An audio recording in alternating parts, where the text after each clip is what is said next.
My dear Plymouth, it feels so good to be back in the pulpit and preaching with you. Liturgically, we find ourselves continuing through a season of Epiphany, some of us holding out for the hopes that the turn of a new year can bring. This liturgical season often invites questions like the one we asked our young ones each week this month. Where do you see God in the world? I often call those aha moments. Perhaps you've chosen a word to guide the new year, adopted a mantra, or committed to a practice for renewed health in body and in mind. I decided to choose a word. I don't do it every single year, but this year I came up with one. And I'm going to share it with you, but you've got to promise you're not going to laugh. My word for this year is soft. For me, it's not just about being soft in words and actions, because I know that I can be intense. It's about softening into the hard places of life, the ones that feel resistant, unyielding, unresolved. It's about not letting the world make us so hard and rigid we no longer find ourselves seeing the beauty in life, the goodness in people, and the way love moves in the world. In our softness, we find the ability to be present, creating space, and even having the courage to be vulnerable. Reflecting on the first weeks of this year, I think about our community here at Plymouth. As we gather again to plan for our future, we know that the past year had a lot of grief in it. And for some, that grief continues, and others have worked through that grief. If nothing else, we are in a complicated space. There is so much joy and goodness and unmatched grace, and also a lot of sadness. And then because of the turning, the new year is not enough for our personal lives, and a grieving community doesn't need one more thing. There's also a third thing. A new era of national leadership spills out before us. And if you are me, you remember that the word of the year is soft. And to simply breathe, because that is the power of the Spirit that our text is talking about. I practiced my word this week. My kids and I had a moment of being soft. On Wednesday evening, my kids gathered in the kitchen by accident. They just all happened to be there. Nora broke the silence by asking, "Isn't anyone else scared?" Nina had just shared a TikTok video of Bishop Buddy's powerful and courageous words at the pulpit of the National Cathedral during the inaugural prayer service. Bishop Buddy's appeal for mercy felt like a small but meaningful witness for the mainline Christian church in America. I was proud.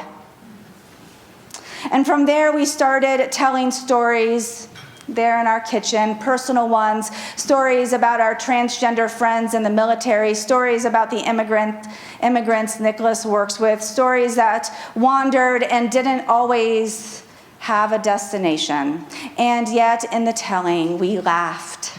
Sometimes at the absurdity of changes made by the current administration that seem both ridiculous and inconsequential, but even amid the laughter, I felt a deep sadness. I personally did. I see you, my beloved, open and affirming ministry team. I see you, my beloved immigration ministry team. I see all of you impacted by the harsh laws. I see you, our climate action ministry team. I see all of you here at Plymouth who embody unwavering love and mercy. These first weeks of the year remind me of the 40 days and nights Jesus spent in the wilderness. He was driven there by the power of breath and spirit, where he faced the slanderer, a figure who told confusing stories and challenged his character. It was a time of testing, of deep reflection and preparation for what was to come. And when he emerged out of the wilderness, he went to a place where he felt like he belonged. A place he called home, a place that, like Plymouth, had held both comfortable and complicated feelings. So as we keep stepping into 2025 together, may we soften into what feels hard, celebrate what is good, and find strength and belonging to this community of grace and compassion and love. This brings to mind the opening lines of Walt Whitman's Song of Myself. And it goes like this: I celebrate myself and sing myself, and what I assume you shall assume, for every atom belonging to me as good belongs to you. Our text this morning speaks to the strength of belonging and community. We find Jesus in the synagogue of his childhood, the familiar gathering place of Galilee, and week after week, Sabbath after Sabbath, this was the rhythm, his custom. And so when he entered Nazareth, the community buzzed with excitement. Familiar faces, familiar arguments, yet a warmth that welcomed him home. There was a softness to the embrace. The synagogue, the word synagogue in Hebrew means the gathering place, and was the heart of their communal life, a space where stories were told, hopes were shared, and belonging was cultivated. Jesus stood among them, reading the words of the prophet, "The Spirit of the Lord is upon me, because the Lord has anointed me." I wonder what belonging looked like for Jesus in that place. How was he tethered to his community, and how did they tether themselves to one another? And how can we, in the chaos of now, reflect that ancient wisdom here today? What does finding the soft edges of belonging at Plymouth look like? Jesus' life, Jewish life in Jesus' time, was rooted in interconnected clans, a rhythm of living where belonging was not optional. It was essential. Even amid great societal shifts, they remembered their roots of the ancient text they looked at. They returned to that text and their traditions and each other. These structures helped them survive, thrive, and even find balance. And yet here we are, so far from that way of being. We are in an epidemic of loneliness and, I would say, division.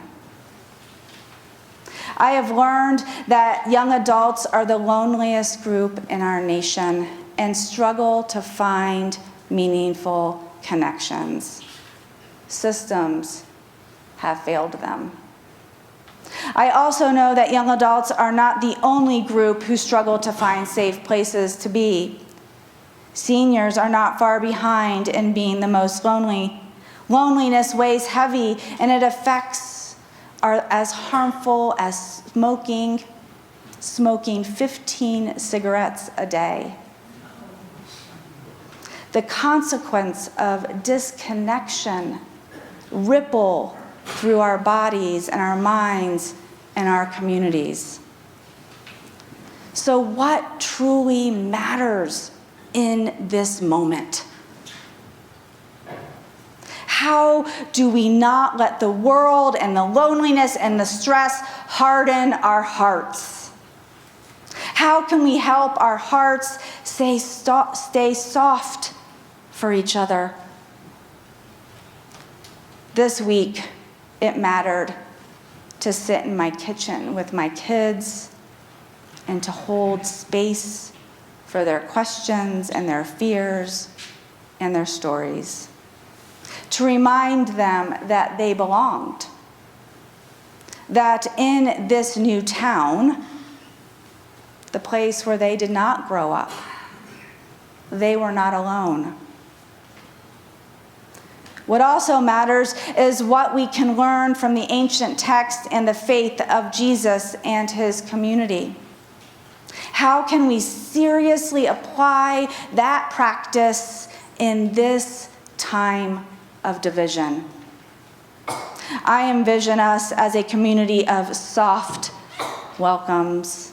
In a time of both distress and celebration, we can reach out and meet each other's gaze and ask, what do you need?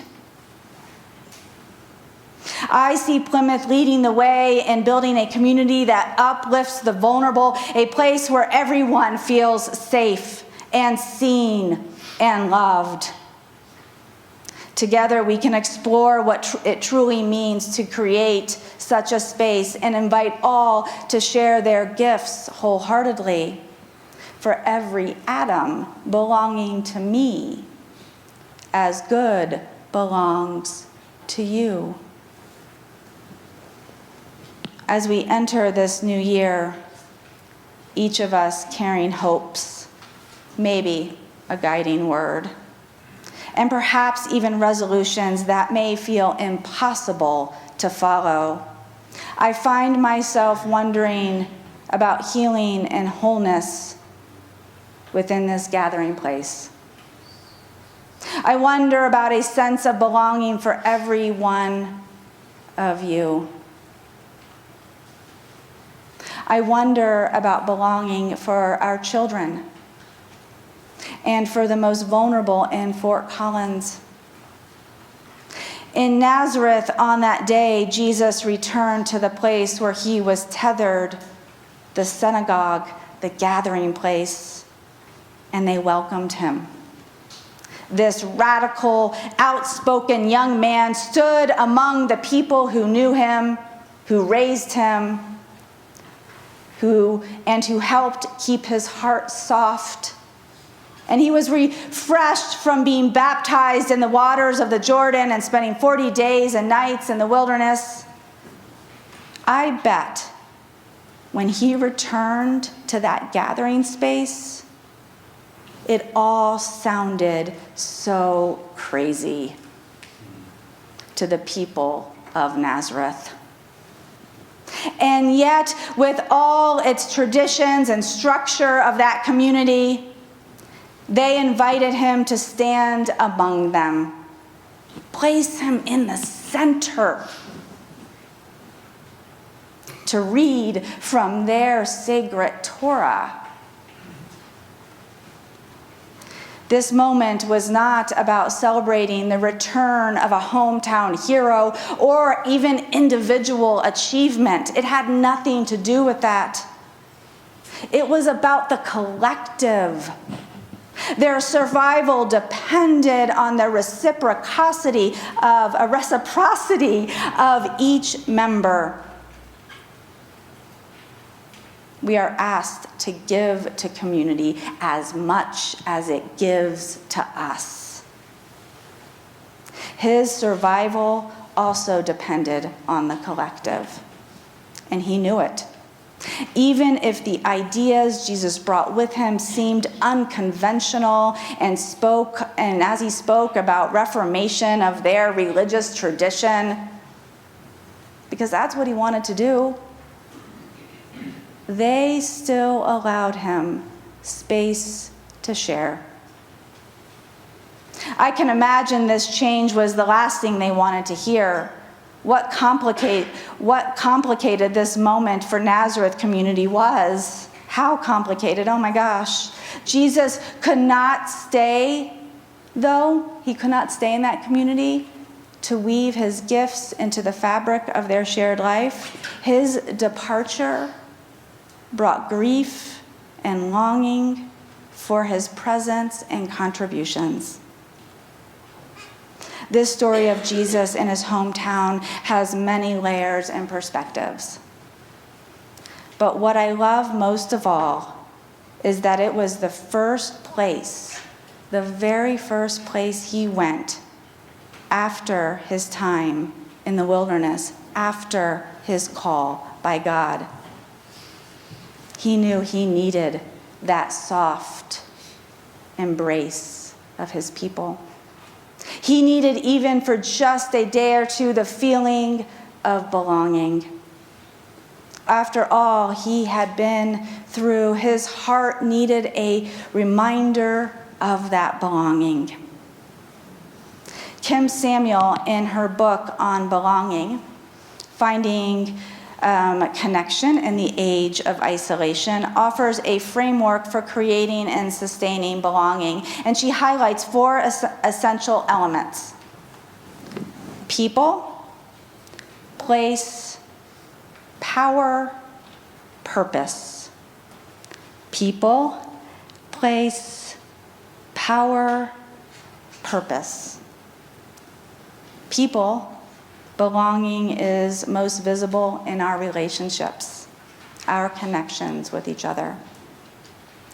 Place, belonging is rooted in our connection to spaces like this sanctuary, in the ground beneath us, and the surrounding neighborhood. These places give to us as much as we are asked to give to them.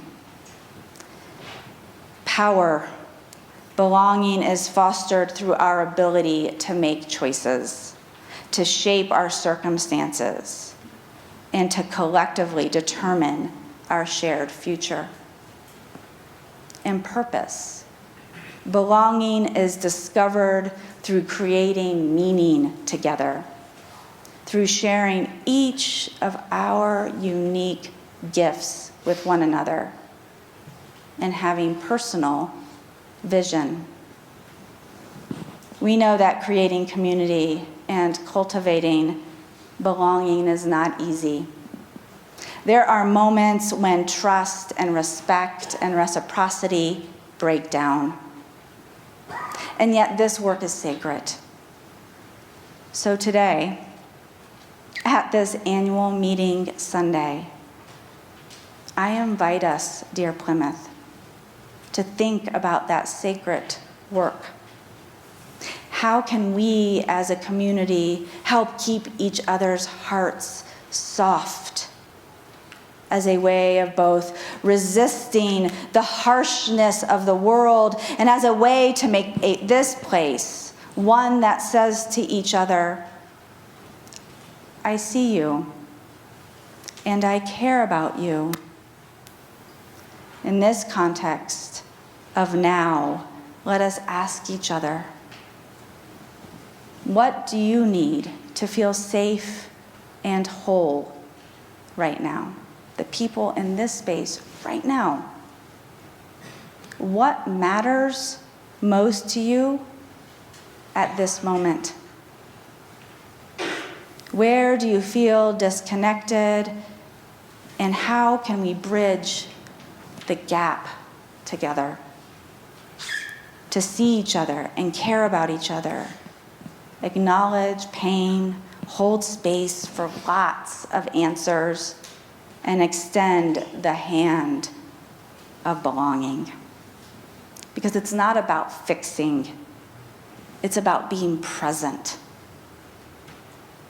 It's about the act of asking and the act of listening. So I'm thinking and embracing this idea of keeping my heart soft. What word might you want to hold on to? What word might guide you in the midst of these times that will help you stay connected to community?